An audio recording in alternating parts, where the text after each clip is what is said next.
میرے کو پوچھا گیا آپ یہ بتائیں میوزک سن سکتے ہیں؟ کہنا ہاں میوزک سن سکتے ہیں. میں کہا اج مینوں پتہ لگا تو گاؤن والیاں دا منڈا ہے, سن تو اج پتہ لگا ہے. اتنا کمینہ بندہ ہوگا تو تبھی دین کی تشریحات غلط کرے گا نا. بابا جی خادم حسین رضوی صاحب کہا کرتے تھے نچن والیاں دے منڈے کدی دین تے پہرا دے سکدے اے ہونا ماما دے بچے پہرا دیندے نے جنہاں یا رسول اللہ کہہ کے لوڑیاں پوائیاں ہوندیاں نے. تو یہ کہتا ہے میوزک جائز ہے.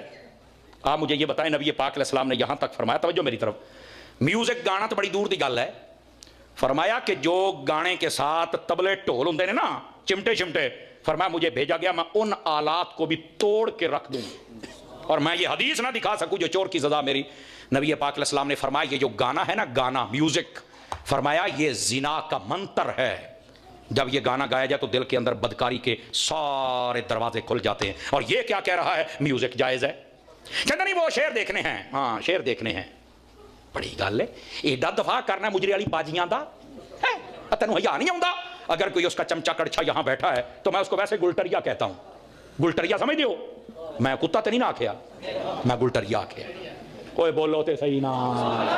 اگر کوئی گلٹریا بیٹھا ہے ذرا غور کر, ایسا بددینت اور کمینہ شخص جو یہ کہتا ہے کہ میوزک جائز ہے, اس کے منہ سے یہ تو نہیں نکلا کہ میوزک نہیں سن سکتے, قرآن سنو یا نعت سنو, یہ کہنا چاہتا.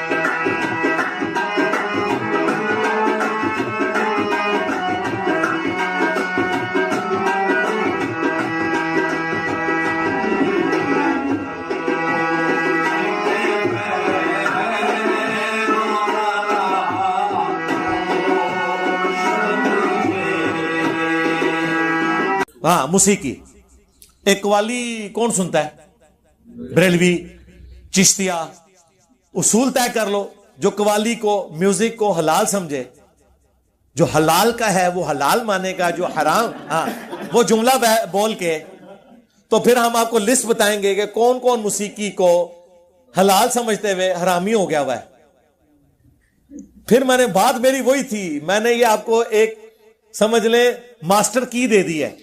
اصول طے کرنا ہے, سارے چشتیہ فارغ ہو جان گے جے, میرا نمبر بعد ہی چاہے گا. جو میوزک کے اوپر فتوا دیتا رہے نا وہ سارے فارغ ہو جائیں گے. یہ تو کہتے ہیں تالی بجانا بھی حرام ہے. ہاں جی, بخاری مسلم میں ہے کہ نبی علیہ السلام نے کہا عورتیں امام کو اس طرح غلطی پر مطلع کریں, اس کو تسویق کہا کر, یہ تالی نہیں ہے. اور مرد کہیں سبحان اللہ. حالانکہ اس سے بہتر ہو سکتا تھا طریقہ موسیقی سے بچنے کا کہ مرد کہیں سبحان اللہ, عورتیں کہیں میوزک بھی نہیں ہوا, یہ تو میوزک ہے. ڈاکٹر ذاکر نائک کے جب جلسوں کے اندر تقریروں میں تالیاں ہوتی تھی تو یہ بریلوی کہتا ہے دیکھو تاڑیاں مار رہے ہیں. اچھا قوالاں دی تاڑیاں نہیں نظر آندیاں, وہ جڑی خسرے والی تاڑیاں نے, اے بیچاریاں معصوم دی تاڑیاں جڑیاں نے اے جڑیاں نے حرام ہو گئیاں, اے والی جڑی حلال ہو گئی. اصول کھڑا کرو, جواب لے لو سرکار. ہاں ٹائم قیامت تک جے, اصول کھڑا کرو, جواب لے لو. میوزک کے والے سے ہمارا موقف یہ ہے, نبی علیہ السلام نے دف کو جائز قرار دیا, بخاری مسلم میں. گانے کو جائز قرار دیا, صحیح بخاری میں, ابو داؤد میں, تو ابن ماجہ میں, تو یہاں تک آیا کہ حلال اور حرام نکاح میں فرق ہے جس میں گانا ہو. گانے میں بھی کوئی اختلاف نہیں, دف میں بھی کوئی اختلاف نہیں. انسٹرومنٹ تو ہے نا, اس کا مطلب ہے مطلقاً انسٹرومنٹ تو حرام نہیں ہوئے, مطلقاً تو نہ ہوئے. اب جن انسٹرومنٹس کو یہ حرام کہہ رہے ہیں نا, وہ احادیث سے اس کی لسٹ بیان کریں اور اس کی حرمت ثابت کریں, ٹائم قیامت تک جائے. اگر آپ وہ ڈھول والی حدیث لے کے آئیں گے نا ابو داؤد سے, پھر ہم آپ سے اگلا سوال کریں گے کہ نبی علیہ السلام نے تو کانوں میں انگلیاں دی تھیں, عبداللہ بن عمر کی انگلیاں کانوں میں کیوں نہیں ڈلوائی تھیں؟ اور یہ وہ جواب ہیں جو قوالیوں والے ان کو دیتے ہیں. وہ کہتے ہیں نبی پہ واجب ہوتا ہے کہ وہ حرام کو حرام کہتا ہے. ٹھیک ہے, صوفیاء سارے قائل ہیں. ٹھیک ہے, ہاں. اور آپ کو بتاؤں, اہل حدیث کے جو سب سے بڑے امام ہیں, ابن تیمیہ کے بھی امام, المحلہ کتاب جنہوں نے لکھی ہے, کیا نام ہے یار, ذہن سے اتر گیا, جو شروع کے ان کے اماموں میں سے ہیں, لکھو یوٹیوب تے المحلہ, اور امام دا نام آ جائے گا المحلہ. گوگل میں جا کے لکھیں المحلہ. محلہ بک آتھر ابن حزم. ابن حزم. ہائے میں صدقے، ہائے ہائے گوگل حافظ اللہ تجھ پہ لاکھوں سلام. ابن حزم وہ ہے کہ ابن تیمیہ تو شاہی کوئی نہیں، ابن تیمیہ سے بھی 300 سال پہلے. ابن حزم نے نہ صرف میوزک کے اس انسٹرومنٹس کو جائز کہا ہے بلکہ اس کی خرید و فروخت کو حلال کہا ہے، اس کے کاروبار کو حلال کہا ہے. اسی لیے یوسف القرداوی نے میوزک کے حلال ہونے پہ فتویٰ دیا ابن حزم کی بنیاد پہ. اہل حدیثوں قیامت تک ٹائم جے ابن حزم نکو کے گمراہ سی. ابن حزم وہ ہے کہ جس کے سامنے ابن تیمیہ بھی بغیر وضو کے کھڑا نہ ہو بات کرنے کے لیے. سلفیوں کا بڑا امام ابن حزم مانا جاتا ہے، پہلا غیر مقلد کہا جاتا ہے جی پلانٹ ارتھ پہ. امام وہ داؤد ظاہری اور اس کے بعد ابن حزم. اور یہ وہ ہے جس کو غامدی صاحب بڑا کوٹ کرتے ہیں ابن حزم کو. المحلہ انہوں نے پیچھے کئی بار لگائی ہوتی ہے، آپ دیکھیں بخاری مسلم نہیں نظر آئے گی، المحلہ تو نظر آئے گی. ابن حزم تو میوزک کے انسٹرومنٹس کو جائز سمجھتا ہے، اس کے کاروبار کو جائز سمجھتا ہے. اجتہادی خطا ہے تو سرکار غامدی بھی اجتہادی خطا مان لو. وہی گل، پہلے اصول طے کرو، اس اصول سے سب کو گزاریں پھر آگے چلیں. ہمارا درمیان کا موقف ہے کہ ترنم گنگنانا اس کو تو کوئی حرام نہیں سمجھتا. بخاری کی حدیث ہے جو ترنم سے قرآن نہ پڑھے وہ ہم میں سے نہیں ہے. سرکار یہ مشاری جو کچھ کر رہا ہے قرآن کے ساتھ یہ ترنم نہیں ہے، اور اگر قرآن ایسا نہ ہوتا تو ترنم سے پڑھا بھی نہ جاتا. چونکہ میں تو ایک فیلڈ ہے نا یہ، میں تو بعض اوقات ترنم میں بھی پوری پوری صورتیں پڑھ لیتا ہوں اس طرز میں جس طرز میں قرآن سنا رہا ہوتا ہوں. تو آپ اس کو میوزک کہہ دیں گے، انسٹرومنٹ کہہ دیں گے. ہمیں گانے اور انسٹرومنٹ سے تب اختلاف ہے جس میں بے حیائی، عورتوں اور مردوں کا اختلاط ہو، کلمات کفریہ ہو اور دھما چوکڑی ہو کہ اس کے بعد اصلاح کے بجائے جو ہے وہ اٹھ کے بندہ نچنا شروع کر دے. اس طرح میوزک نہ ہو. سافٹ میوزک اچھا، جس سے کوئی کلام ایسا جس کی وجہ سے آپ اللہ کی طرف مائل ہوں. ٹھیک ہے. اب یہ جو میں بندہ آسی ہوں، گناہگار ہوں مولا، اس کے پیچھے بھی تو میوزک ہے.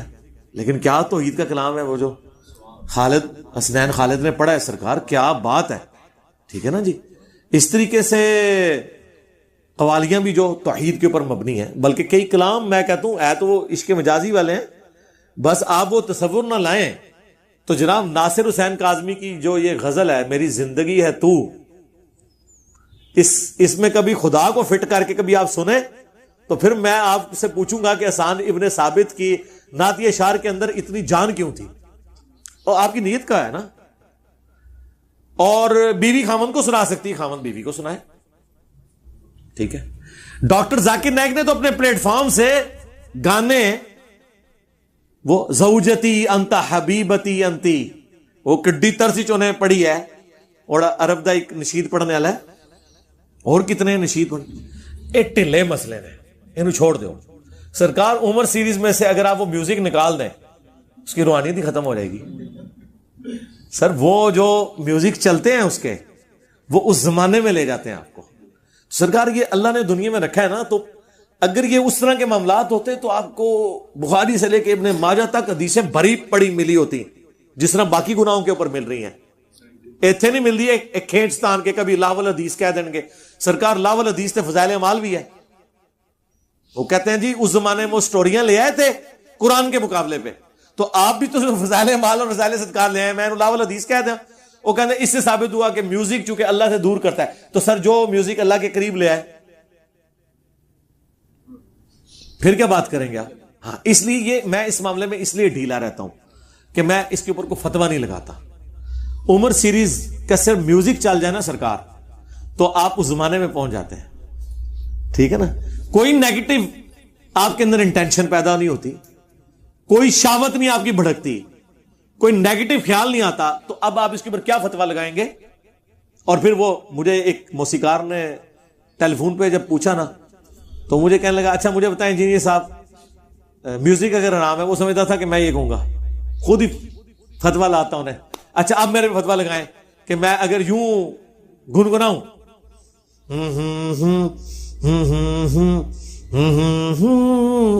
تو کیا فتوا لگائیں گے آپ؟ اور یہی میں سارنگی کے اوپر بجا دوں تو کیا فتوا لگائیں گے؟ گنگنانے والا حلال اور وہی حرام، اس کو جسٹیفائی کیسے کریں گے؟ اور میں آپ کو بتاؤں یہ جتنے لوگ ہیں انہوں نے باقاعدہ یہ علم سیکھا ہوا ہے، یہ ویس قادری نے علم سیکھا ہوا ہے، تبھی اتنی طرزیں نکالتے ہیں وہ. ہاں انہوں نے کسی ولی اللہ نے نہیں طرزیں سکھائیاں، یہ اسی فن سے سیکھی ہیں انہوں نے. اگر یہ فن حرام تھا تو کیوں سیکھا ہے؟ جتنے طرزیں بناتے ہیں نا سب نے سیکھی ہیں یہ چیزیں.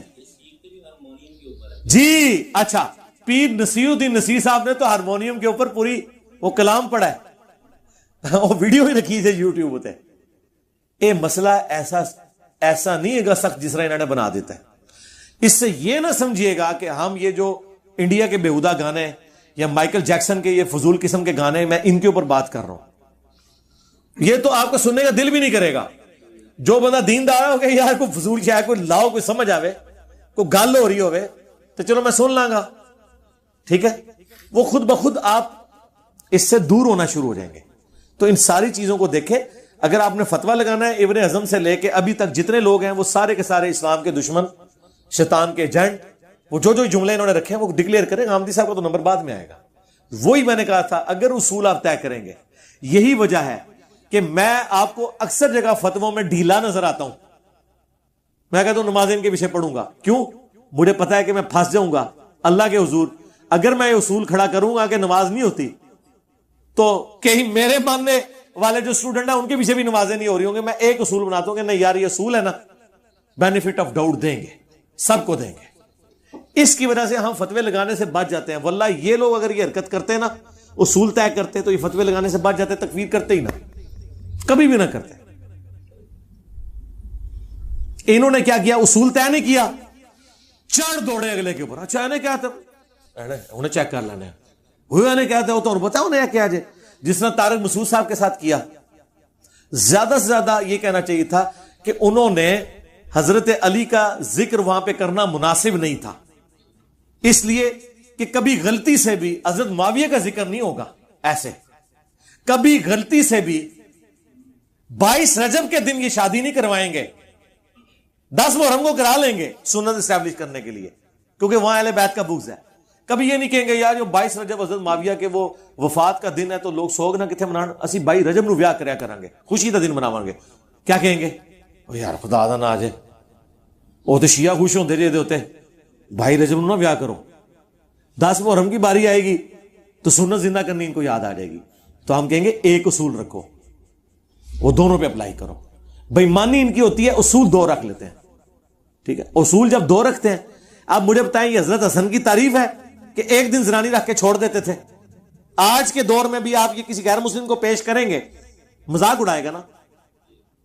اور میں کو مفتی تیرے بارے میں تیرے پیو نے اناؤنسمنٹ کرائی ہے کہ 3 کر لیے، چوتھی انہوں کوئی نہ دے، یہ ہر ٹائم ویاہ کرتا ہے، تو اس کو غصہ نہیں آئے گا. اور تم مولا علی کے بارے میں ایک منقطع روایت جس کی سند ہی پوری نہیں ہے، سیدنا علی کی روایت ڈائریکٹ پوتے سے ہو رہی ہے جن سے ان کی ملاقات ہی نہیں ہے، وہ اس کی بنیاد کے اوپر تم یہ اور جھوٹی روایتوں کے اوپر جو بنو امیہ نے گھڑی تھی کہ حسن تو اہل ہی نہیں تھا خلافت کا، اس کو تو زنانیوں کا شوق تھا، اس لیے معاویہ سے اس نے صلح کی، شکر ہے امت کے لیے صحیح ہو گیا. یہ پیچھے انٹینشن تھی ان کی اس چیز کو عام کرنے میں. آپ کو پتہ ہی نہیں ہے انہوں نے کیا گیم کھیلی ہے، ٹھیک ہے. وہ پوری گیم کرتے ہیں، اس کے ذریعے وہ کام ڈالتے ہیں. لیکن اللہ کا شکر ہے آج دنیا میں کوئی بندہ نہیں ہے. آج ہمارے پاس ایک ہاشمی سید آئے ہوئے تھے، وہ کہہ رہے تھے پہلی دفعہ ہائی لائٹ ان کا دنیا میں جائیں عرب ملکوں میں بھی کوئی نہیں کہتا میں اموی ہوں. اللہ نے بشارت دی تھی نبی علیہ السلام کو ان نشانیہ کا هو الابتر، دم کٹا رہے گا. لیکن جائیں، آج بھی لوگ موجود ہیں جو کہتے ہیں ہم ہاشمی سید ہیں، آج بھی لوگ موجود ہیں جو کہتے ہیں ہم بنو تمیم سے ہیں. سارے حضور کے زمانے کے قبیلے جو اس وقت صحابہ کے تھے آج تک موجود ہیں. بنو امیہ کے ساتھ کوئی اپنے آپ کو منسوب نہیں کرتا کہ میں اموی ہوں خاندان امیہ سے. نو ان نشانیہ کا هو الابتر. یار اس سے تو میری کبھی توجہ نہیں کی، واقعی کبھی نہیں کسی نے کہا الاموی. وہ پرانوں کے ساتھ لکھا جاتا ہے، لیکن ابھی بھی بنو تمیم، بنو تیم حضرت ابو بکر کا قبیلہ، بنو عدی ابھی بھی موجود ہے. یمنی قبائل جو حضرت ویسے کرنی جن سے تھے وہ ابھی بھی موجود ہیں. ہاشمی سید تو پوری دنیا کے اندر پھیلے ہوئے ہیں، لیکن بنو امیہ الاموی کوئی نہیں. قریشی موجود ہے، کیوں جی قریشی صاحب؟ ہاں قریشی. کوئی نہیں کہنا میں اموی قریشی ہوں، نہ یہ بات ہے. ان نشانیہ کا هو الابتر، بے شک تیرا دشمن ہی دم کٹا رہے گا. انا اعطیناک الکوثر، میں نے خیر کثیر تجھے دے دی ہے. اور خیر کثیر میں حضور کی اولاد بھی، امت بھی، سیدہ فاطمہ بھی، کیونکہ فاطمہ کے ذریعے اولاد پھیلی ہے. شیعہ کوثر ان کی طرف بالکل ٹھیک ہے. ہر معاملے میں کثرت ہے. درود شریف کثرت سے ہو رہا ہے، اللہم صلی علی محمد وعلی آل محمد. اولاد کثرت سے، امت کثرت سے، ماننے والے کثرت سے، جان چھڑکنے والے کثرت سے. الحمدللہ کوئی شک ہی نہیں اس کے اندر. تو سرکار یہ اصول کھڑا کریں، آئے ہم اصول سے ان کو گزاریں گے. لیکن یہ جو جذباتی ڈاکٹرن کھڑی کرتے ہیں، وہ دیکھا جی کیا کہتا ہے؟ ہاں رکو ذرا، پہلے صبر کر کے اصول طے کرو، پھر ہم تمہیں بتائیں گے یہ آپ بولو. بلکہ آپ یہ ڈیمانڈ نہیں کریں گے نا اصول طے کرو، ادھر ہی کھوتی مر جائے گی نا. دینوں پتا ہے اگلا ان کام کے پاڑ لگا ساڑھے نال، پتہ لگ جائے گا. ٹھیک ہے نا.